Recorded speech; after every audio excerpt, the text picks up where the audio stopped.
Yavis YouTube channel. Pada kali ini kita akan mengulas sebuah jurnal yang judulnya Penerapan Big Data dalam Remote Sensing yang dibuat oleh saya sendiri, David Yavis. Jurnal ini belum terindeks ya, jadi belum ada grade tertentu, belum dikonferensikan, belum diseminarkan, jadi baru berupa tugas mata kuliah.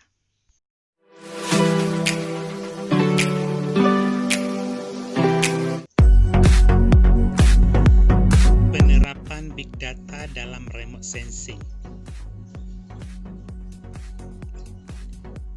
Abstrak.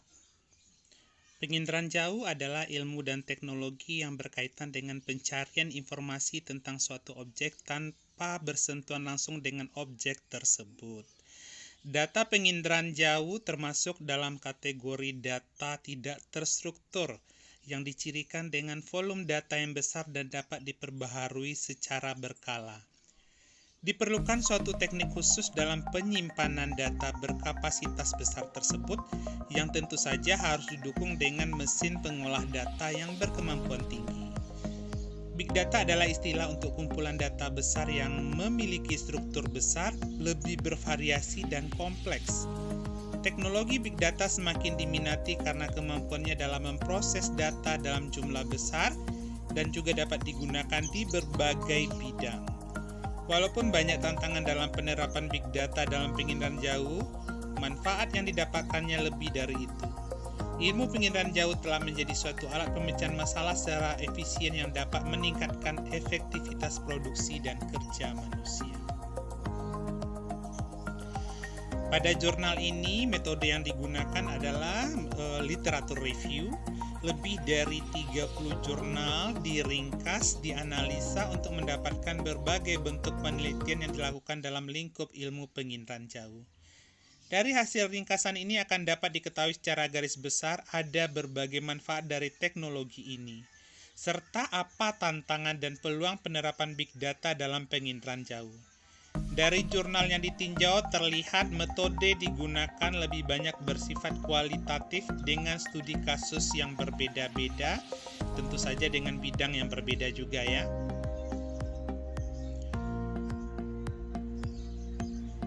Penginderaan jauh adalah ilmu dan teknologi yang berkaitan dengan pencarian informasi tentang suatu objek tanpa bersantun langsung dengan objek tersebut. Objek yang diteliti tersebut direkam oleh satelit dalam bentuk citra. Pada satelit dilekatkan sensor yang berguna untuk merekam citra tersebut. Jadi satelit ini berfungsi sebagai wahana ya. Citra ini yang akan kita teliti untuk menentukan ke arah mana tujuan dari pekerjaan atau penelitian kita. Data citra penginderaan jauh termasuk dalam kategori data tidak terstruktur yang dicirikan dengan volume data yang besar dan dapat diperbarui secara berkala.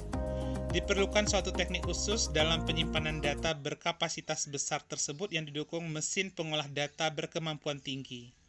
Diperlukan juga suatu teknik desain representasi data citra penginderaan jauh yang lebih efisien dalam penyimpanan dan pengolahan dibanding dengan metode konvensional yang digunakan selama ini. Sedangkan pengertian big data adalah istilah untuk sekumpulan data masif yang memiliki struktur besar, lebih bervariasi dan kompleks dengan kesulitan menyimpan, menganalisis dan memvisualisasikannya untuk proses atau hasil yang lebih lanjut. Ini dari jurnal yang ditulis oleh AFC Santos, AP Teles, OMP Siqueira ya, yang judulnya Big Data A Systematic Review.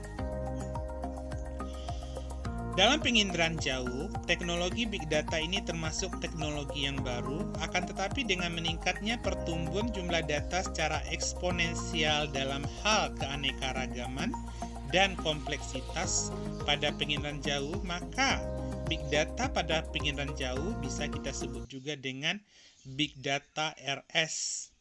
RS itu kependekan dari remote sensing. Setiap hari, sejumlah besar sensor pengamatan ruang angkasa, bumi, dan sensor udara dari berbagai negara memberikan sejumlah besar data penginderaan jauh. Data-data tersebut digunakan untuk aplikasi yang berbeda seperti dalam bidang pemantauan bahaya alam, mitigasi bencana contohnya ya, perubahan iklim global, perencanaan tata kota, dan lain sebagainya. Nah, sedangkan Big Data Remote Sensing itu tidak hanya mengacu pada volume dan kecepatan data saja, tapi lebih dari itu. Jadi juga mengacu pada hal keragaman, keanekaragaman, dan kompleksitas data remote sensing. Jadi data remote sensing ini big datanya itu bukan cuma volume data saja. Mungkin kalau di komputer gitu, misalnya kalau volume data itu maksudnya misalnya komputer kita berapa sih harddisknya 1 tera, jadi volume 1 tera. Dalam hal kecepatan, berapa sih kecepatan komputer kita gitu ya. Dalam hal keberagaman itu tentu kita tahu tadi dia data pengindrat jauh itu dari berbagai bidang kehidupan, apakah dalam bidang kehutanan, apakah dalam bidang pertanian, dalam bidang tata kota, bahkan dalam bidang kesehatan ya. Jadi banyak lingkupnya. Kemudian dalam hal kompleksitas, jadi data remote sensing ini berbeda-beda tingkat kesulitannya, tingkat kesukarannya. Ya, jadi ada 4 hal yang diacu oleh big data pada big data RS atau big data remote sensing. Oke, berikutnya aplikasi big data telah diterapkan pada konsep smart city atau kota pintar. Jadi ini contohnya ya, yang digambarkan sebagai tempat di mana warga negara menjalani kehidupan perkotaan yang terorganisasi dengan baik. Jadi mudah.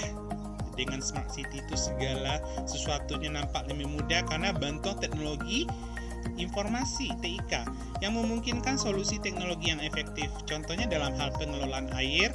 Contohnya adalah meteran air pintar yang melaporkan kualitas airnya, jumlah penggunaan air, peringatan kebocoran pada perusahaan air, dan kemungkinan air terkontaminasi dengan zat lain. Jadi itu udah termasuk dalam teknologi revolusi industri 4.0 Internet of Things.